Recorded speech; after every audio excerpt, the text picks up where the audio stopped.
Hi everyone, welcome to Bright Academy. இன்னைக்கு நம்ம 5th standard maths lesson 1 பார்க்க போகிறோம். ஒரு 15 மினிட்ஸில் லெசன் 1 பிளான் ஃபுல்லாக பார்த்துடலாம். புக் எக்ஸசைஸ் எல்லாமே பார்த்துடலாம். நம்ம சேனலை இன்னும் சப்ஸ்கிரைப் பண்ணாதவங்க சப்ஸ்கிரைப் பண்ணிக்கோங்க. இந்த வீடியோ உங்களுக்கு ஹெல்ப்ஃபுல்லாக இருக்கும்னு நினைக்கிறேன். நம்ம சேனலில் educational videos LKG to 10th வரைக்கும் இருக்கிற புக் சிலபஸ் போத் சமச்சீர் அண்ட் சிபிஎஸ்சி சிலபஸ் எக்ஸ்பிளைன் பண்ணி வீடியோ போடுவேன். கண்டிப்பாக சப்ஸ்கிரைப் பண்ணி லைக் பண்ணி ஷேர் பண்ணுங்கள். ஹே ஆல், இன்றைக்கி நம்ம 5th மேக்ஸ் பார்க்கலாம். சாப்டர் 1ல exercise number 1.1 match the following. So what shape it is? Sphere ஷேப்பில் இருக்கு இல்லையா, ஃபுட்பால் வந்து ஸ்பியர் ஷேப்பில் இருக்குது. நெக்ஸ்ட் ஒன் பாருங்கள், என்ன ஷேப்பில் இருக்குது? Cylinder shape. ஸோ நீங்கள் மேட்ச் பண்ணுங்கள். நெக்ஸ்ட் க்யூப், என்ன 3D ஷேப் இது? க்யூப். So cube. நெக்ஸ்ட் இது என்ன ஷேப்? கோன். So cone. இது வந்து க்யூபாய்ட் ஷேப்பில் இருக்குது. ஸோ க்யூபாய்ட் மேட்ச் பண்ணிடுங்க. நெக்ஸ்ட் ட்ரூ ஆர் ஃபால்ஸ் பார்க்கலாம். Cube has by 6 square faces. Cubeக்கு வந்து 6 square faces இருக்குது இல்லைங்களா, கவுண்ட் பண்ணும்போது 6 faces இருக்கும். So it is true statement. Second one என்ன? The height and slant height of the cone are equal. It is a false statement because the height and slant height of the cone are not equal. It has various measurements, isn't it? So next, third one, a cuboid has 7 vertices. True or false? It is a false statement. Why? Cuboidக்கு வந்து 8 vertices இருக்குது இல்லைங்களா, so it is a false statement. Next fourth question. Two bases lie in upper and lower surface of a cylinder. It is true. Next fifth question. Sphere is a 3D shape. Sphere is a 3D shape. Yes or not? Yes, it is a true statement. Next one, exercise 1.2 பார்க்கலாம். இங்கே பாருங்கள், among the following shapes, find out which one would look the same after 1/4. 1/4 cut பண்ணாலும் சேமாக இருக்கிறது இதெல்லாம் பாருங்கள். இது இந்த ஃப்ளார் இல்லைங்களா, இந்த ஃப்ளாரை 1/4 கட் பண்ணி பாருங்கள். நெக்ஸ்ட் ஒன் என்ன? இது. அடுத்தது என்ன? இந்த ப்ளஸ். இது 1/4 கட் பண்ணால் இந்த மாதிரி ஆகுங்களா? நோ, சேம் போஸ்டர் இருக்காது, ஹவுஸுமே நோ. நெக்ஸ்ட் வந்து இந்த ரோம்பஸ். அடுத்தது இது நோ. ஸோ இதெல்லாம் இந்த ஃப்ளார், சர்க்கிள், இந்த ப்ளஸ் சிம்பிள், இந்த rhombus. Next, among the following letters, find out which one would look same after half turn. Half டர்னாக அதாச்சுன்னா எதெல்லாம் கரெக்டாக இருக்கும்? இது எக்ஸு, ஹெச், அப்புறம் என், அப்புறம் ஐ, அப்புறம் எஸ். ஹாஃப் டர்ன் இல்லைங்களா, so எஸ்ஸுமே. Next, find the numbers which will look same. எதெல்லாம் வந்து சேமாக இருக்கும்? அதை வந்து ஹாஃபாக டேர்ன் பண்ணால் எதெல்லாம் வந்து சேமாக இருக்கும்? இட் இஸ் 1, அப்புறம் 2 இருக்குமா இல்லை, 3 இருக்குமா இல்லை, 4 இருக்குமா இல்லை, 5 இருக்குமா இல்லை, 0 இருக்கும் இல்லைங்களா, 0 and 8. Okay, next fourth one பாருங்கள். How the following numbers are changed after half turn. இப்போ ஹாஃப் டர்னாக மாற்றுச்சுன்னா இதெல்லாம் சேஞ்ச் ஆகும் அப்படின்னு. ஸோ 8 பாருங்கள், 8 சேம் தான் இல்லைங்களா. 1 0 1 0 1 1 1 1 1 1 8 0 8 0 8 சேம் ஆன்சர். நெக்ஸ்ட் நம்மளோட 1.1 and 1.2 ஃபினிஷ். நெக்ஸ்ட் எக்ஸசைஸ் 1.3 பாருங்கள். the angles below 90 degree and above 0 degree are called as. So இது வந்து பார்க்குறதுக்கு முன்னாடி நான் உங்களுக்கு ஒன்று எக்ஸ்பிளைன் பண்ணணும்னு நினைக்கிறேன். ஸோ எந்த ஒரு ஆங்கிள் வந்து மோர் தேன் 0 டிகிரி லெஸ் தேன் 90 டிகிரியாக இருக்கோ அது என்னது? அது என்ன ஆங்கிள்? Acute angle. அது வந்து அக்யூட் ஆங்கிள். அக்யூட் ஆங்கிள்னால் ஷேப் வந்து இப்படி இருக்கும் இல்லைங்களா, இந்த மாதிரி இருந்ததுன்னா அக்யூட் ஆங்கிள். 90 டிகிரிக்கு கம்மியாக இருந்ததுன்னா அது வந்து அக்யூட் ஆங்கிள். நெக்ஸ்ட், மோர் தேன் 90 டிகிரி, மோர் தேன் 90 டிகிரி, லெஸ் தேன் எவ்வளோ? Less than 180 degree. 180 டிகிரிக்கு கம்மியாகவும் 90 டிகிரிக்கு ஜாஸ்தியாகவும் இருந்ததுன்னா அது என்ன ஆங்கிள்? அப்டியூஸ் ஆங்கிள் இல்லைங்களா. ஸோ நெக்ஸ்ட் ஒன் வந்து obtuse angle. Next straight angle இங்கே வந்து 90 டிகிரி எக்ஸாக்ட்லி 90 டிகிரியாக இருந்ததுன்னா என்னது 90 டிகிரியாக இருந்ததுன்னா அது வந்து ரைட் ஆங்கிள். என்ன ஆங்கிள்? Right angle. நெக்ஸ்ட் எக்ஸாக்டாக 180 டிகிரி இருந்ததுன்னா அது என்ன ஆங்கிள்? அது வந்து ஸ்ட்ரைட் ஆங்கிள். அது வந்து ஸ்ட்ரைட் ஆங்கிள். இந்த இது உங்களுக்கு புரிஞ்சிருக்கும்னு நினைக்கிறேன். ஸோ இப்போ நம்ம எக்ஸசைஸ் போகலாம். The angles below 90 degree and above 0 degree are called as acute angle. So below 90 degree 90 degree கம்மியாகவும் 0 டிகிரிக்கு ஜாஸ்தியாகவும் இருந்ததுன்னா அது என்னது? acute angle. The angles below 180 and above 90 are called as obtuse angle. Next இது தெரிஞ்சது இல்லைங்களா? 180 டிகிரிக்கு கம்மியாகவும் 90 டிகிரிக்கு ஜாஸ்தியாகவும் இருந்ததுன்னா அது என்ன angle? obtuse angle. Next, by joining two right angles what we will get? ரெண்டு ரைட் ஆங்கிளை ஜாயின் பண்ணோன்னா நமக்கு என்ன கிடைக்கும்? ஸ்ட்ரைட் ஆங்கிள் கிடச்சிரும் இல்லைங்களா? ஸ்ட்ரைட் ஆங்கிள் கிடச்சிரும் 180 degree. Next the obtuse angle in angle ABC is எது வந்து obtuse angle? angle C இல்லைங்களா? ஏன்னா angle C பாருங்க more than 90 degree less than 180 degree. So obtuse angle is angle C. Hand of a clock at 3:20 shows dash angle. 3:20 னா என்ன?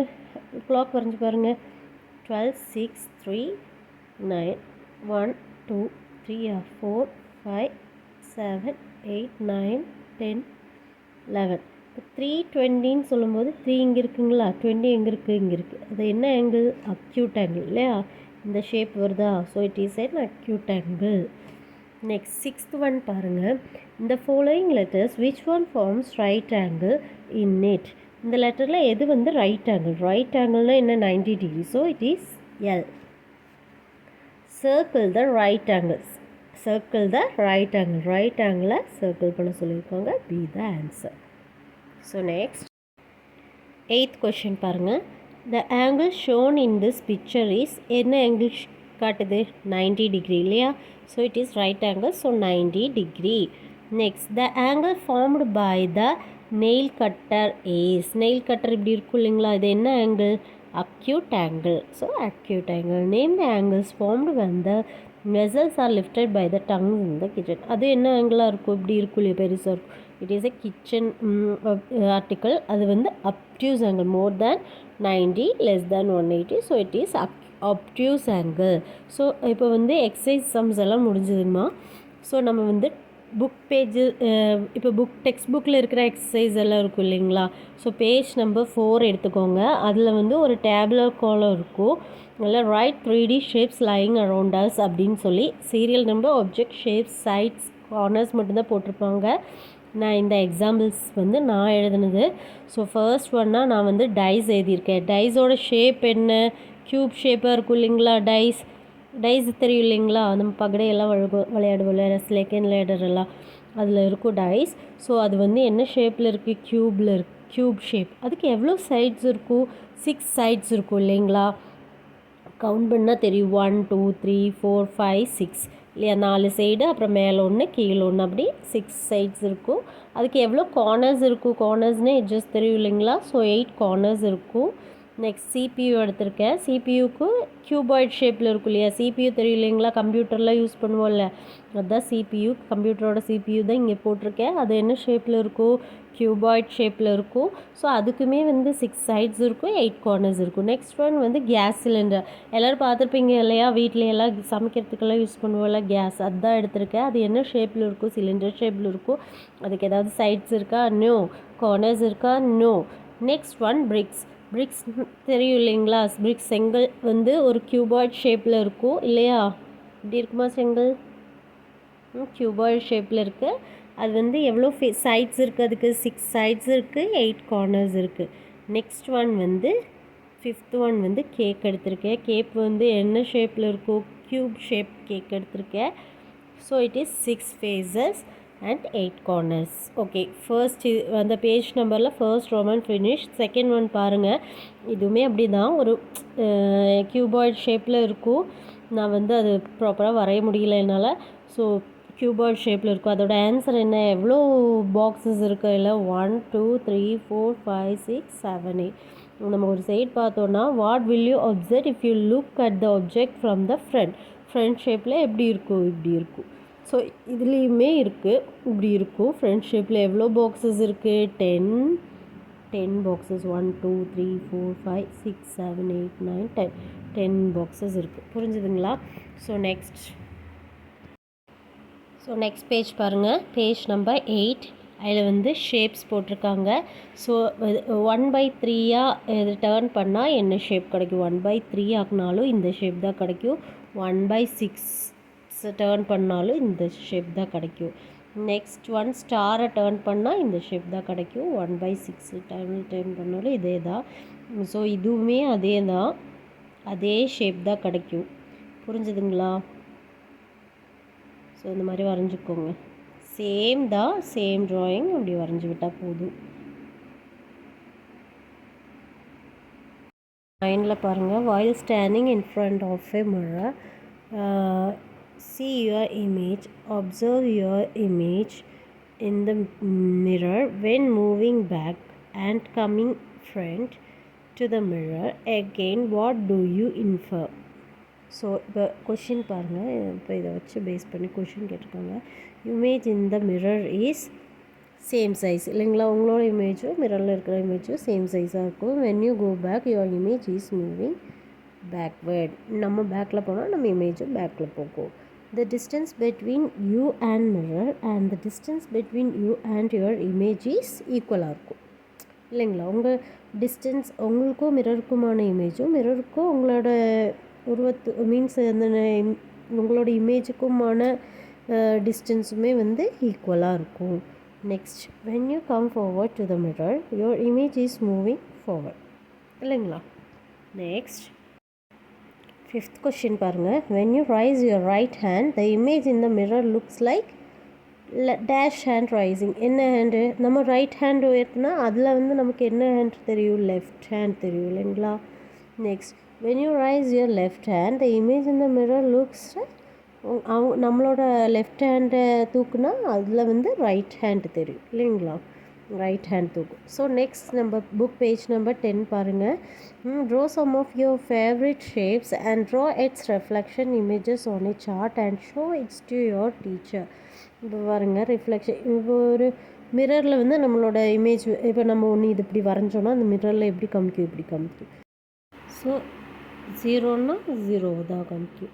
இப்படி போட்டோன்னா reflection இந்த மாதிரி காமிக்கும். ஸோ நெக்ஸ்ட் பேஜ் நம்பர் 12 பாருங்கள். List out 2 symmetrical objects that you know. எந்த symmetrical objects இதெல்லாம்? இது இல்லையா? எப்படி வேணாலும் கட் பண்ணிக்கலாம். So it is symmetrical object among the following picture having symmetry. எந்த சிம்மெட்ரி வந்து இப்போ கட் பண்ணோம் வச்சுக்கோங்க, கரெக்டாக இருக்குங்களா? இது பாருங்கள், சேமாக கரெக்டாக இருக்குங்களா? ஆனால் இது கட் பண்ண அப்படி இருக்குமோ இல்லை, இதை கட் பண்ண அப்படி இருக்குமோ இல்லை. So first is the correct answer. Next இது next complete the other half symmetrical. So இதோட அதர் ஹாஃப் என்ன இல்லைங்களா? இதோட அதர் ஹாஃப்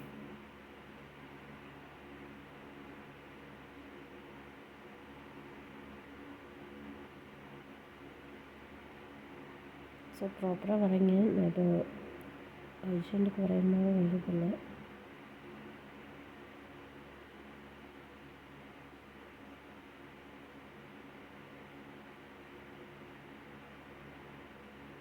கரெக்டாக வரைஞ்சிக்கோங்க. அதாக நெக்ஸ்ட் பாருங்கள்.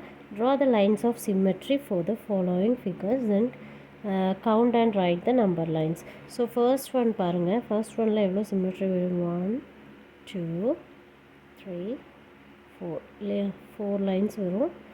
Same only here to 1 2 3 4. No, it's wrong. ஏன்னா இதுக்கு வந்து இது வராது. இது வந்து 1 2 மட்டும்தான் வரும். ஏன்னா இது வந்து என்னது?